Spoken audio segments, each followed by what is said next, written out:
Les yeux de Mona, c'est un roman qui raconte l'histoire d'une petite fille de 10 ans, Mona. Mona, elle est menacée de devenir aveugle et elle a un grand-père merveilleux, qui se dit que si d'aventure elle plongeait dans une cécité définitive, eh bien il faudrait qu'elle ait dans les yeux toutes les beautés du monde. Et c'est pour ça qu'il l'emmène dans les musées. Ils vont aller ensemble d'abord au Louvre, ils vont finir par Beaubourg et entre les deux, ils seront à Orsay.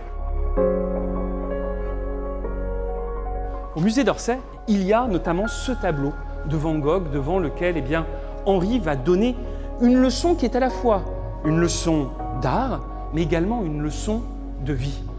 Alors en fait, devant ce tableau, Mona va d'abord passer 25 minutes. Elle va complètement plonger au cœur des couleurs.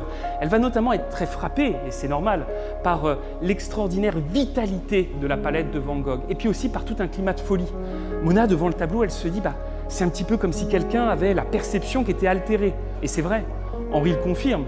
Van Gogh était quelqu'un qui avait un problème d'addiction à l'absinthe, la fameuse fée verte. Et puis c'est quelqu'un qui avait également une sorte de crise schizophrénique de temps en temps, ce qui peut peut-être se voir dans les deux chemins qui se séparent.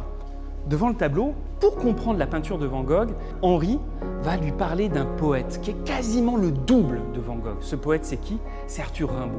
Et en fait, devant l'œuvre, il y a plus ou moins deux leçons qui vont se manifester. La première, c'est une phrase de Van Gogh qui dit « Il n'y a rien de plus artistique que d'aimer les gens ».